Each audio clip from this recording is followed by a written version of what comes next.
चेन्नई के परम पूजनीय नरसिम्हा स्वामी जी श्री साई बाबा का प्रत्यक्ष दर्शन करने वाले भक्तों को 1937 में मिले थे।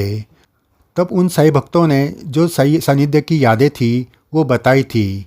स्वामी जी ने वो सब लिख कर ली। उसमें से मुंबई के विलेपार्ले में रहने वाले डी.वी. सांभारे इनकी यादें उनके ही शब्द में आपको सुना रहे हैं। ये मुलाकात 9 सितंबर 1937 को हुई थी।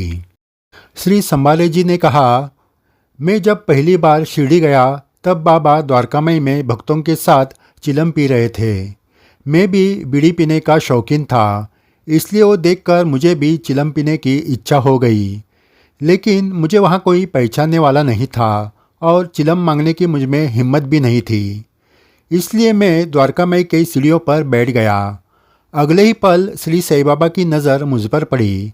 बाबा ने कहा, बेटा इधर आओ, दूर क्यों बैठा है, पास आओ, ये चिलम ले। मैं उनके पास गया तो बाबा ने मेरे हाथ में चिलम दी। मैंने भक्तों के साथ बाबा की चिलम पी। मेरे मन में चिलम पीने की इच्छा हुई तो बाबा ने वो तुरंत पहचान लिया। इससे मैं बहुत खुश हुआ। मुझे बीड़ी पीने की लत थी, लेकिन उससे बुरी लत मुझे शराब पीने की थी, जो मैं छोड़ नहीं पा रहा था। फरवरी 1917 को बाबा मेरे सपने में आए और मेरे छाती पर बैठकर चिल्लाए, ए लड़के, यह क्या कर रहा है। फिर मैंने सपने में ही बाबा को शराब छोड़ने का वचन दिया और सच में उस दिन के बाद मैंने शराब की एक बूंद को भी हाथ नहीं लगाया। 15 फरवरी 1917 को परीक्षा की घड़ी आ गई। मेरे मैनेजर के घर में एक पार्टी थी। मुझे भी पार्टी में बुलाया गया था। जब मैं वहाँ गया तो मैनेजर ने मुझे विस्की का एक पैक लेने के लिए कहा। मुझे बाबा का सपना याद था। मैंने बाबा को वचन दिया था, लेकिन मैनेजर को बहाना बताते हुए कहा कि मुझे डॉक्टर ने दारू पीने के लिए मना किया है। लेकिन मैनेजर कुछ सुनने के लिए तैयार ही नहीं था। उसने खुद जाकर ग्लास में विस्की भर कर लाई और वो ग्लास मेरे हाथ में दे दिया। तब क्या करे ये सूझ नहीं रहा था। मैनेजर भी वहीं खड़ा रहकर मेरे पीने का इंतज़ार करने लगा। मैंने मन ही मन बाबा को याद किया और उसी वक्त कमरे की लाइट चली गई। अंधेरा छा गया और सभी लोगों में हड़बड़ी मच गई। लाइट क्यों चली गई ये देखने के लिए मैनेजर वहाँ से चला गया। इतने में अंधेरे में मेरा ग्लास किसी ने मेरे हाथ से लिया और विस्की पीकर वो खाली ग्लास मेरे हाथ में दे दिया। खाली ग्लास मेरे हाथ में आते ही एकाएक लाइट वापस आ गई। लाइट आते ही मैनेजर मेरे पास आ गया। मेरे हाथ में खाली ग्लास देखकर मैनेजर खुश हुआ। उसे लगा ग्लास में से विस्की मैंने ही पी ली है। मैंने बाबा को दिया हुआ वचन निभाने के लिए बाबा ने ही ऐसी अजीब लीला की थी। बाबा जो दक्षिणा मांगते थे उसके पीछे कोई कारण रहता था, जैसे देने वाले भक्त के मन से पैसों का लोभ और अहंकार दूर हो जाए।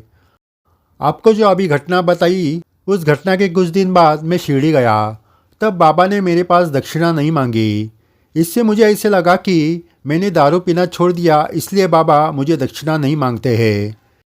एक दिन जब मैं वाड़े में अन्य भक्तों के साथ बातें करते हुए बैठा था, तब मैं इसी विषय पर अपनी ही तारीफ करने लगा। तभी द्वारकामई से बाबा ने मुझे बुलाने के लिए एक भक्त को भेज दिया।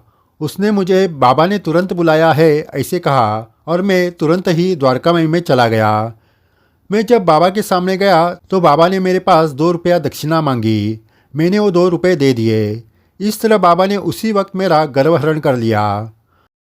वहाँ और कुछ नए भक्त बाबा के दर्शन के लिए आए थे। उसमें से एक भक्त ने चुपचाप 18 रुपये मेरे हाथ में दिए, क्योंकि जब बाबा उनसे दक्षिणा मांगे तो मेरे पास कुछ नहीं ऐसा वो कह सके। मुझे ये बात अच्छी नहीं लगी, लेकिन मैं भी कुछ बोल नहीं पाया। उसने दिए हुए पैसे मैंने जेब में रख दिए। जब वो बाबा का दर्शन करने लगा तो बाबा ने उसको दक्षिणा मांगी। वो ना कहने से पहले ही बाबा ने मेरे ओर इशारा करके इससे मांग कर दे ऐसे कहा। फिर उसने चुपचाप मुझसे 2 रुपये लेकर बाबा को दे दिए। वो बाबा को झूठ बोलने वाला था, लेकिन बाबा ने उसका झूठ पकड़ लिया। बाबा से कुछ छुपता नहीं था। श्री साई बाबा समाधि लेने से कुछ दिन पहले मैं शिरडी गया था।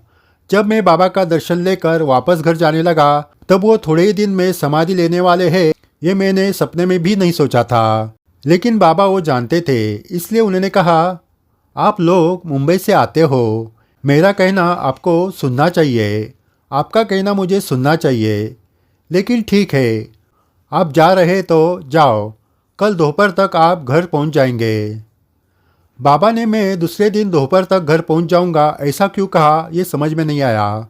क्योंकि मुंबई जाने के लिए कोपरगांव से रात को ट्रेन थी और वो सुबह 8 बजे तक मुंबई पहुंच जाती थी। जब हम कोपरगांव स्टेशन पहुंचे तो ट्रेन नहीं आई। रास्ते में ट्रेन के इंजन में खराबी आने से ट्रेन 4 घंटे देरी से आ गई। इससे हमें मुंबई पहुंचने के लिए दोपहर के 12 बज गए। तब मुझे पता चला कि बाबा ने ऐसा क्यों कहा था। सही भक्तों, इस तरह संबारे जी ने अपनी सही दर्शन की यादें बताई। जब हम सही को शरण जाते हैं तो बाबा हमें किस तरह संभालते हैं, ये इस अनुभव से हमें पता चलता है। हमारी छोटी सी गलती भी बाबा को सहन नहीं होती, उसमें तुरंत सुधार हो, इसलिए वो अलग अलग लीलाएं करते हैं। शरणागत भक्त का कोई नुकसान ना हो, इसलिए बाबा दिन रात चिंता करते हैं। जय साई राम। सई सागर चैनल श्री साई बाबा की अनसुनी सच्ची घटना आपके सामने लाते रहेंगे। चैनल सब्सक्राइब किया नहीं तो ज़रूर करें। वीडियो शेयर करके अपने साई बाबा की लीला सभी साई भक्तों को पहुँचाए।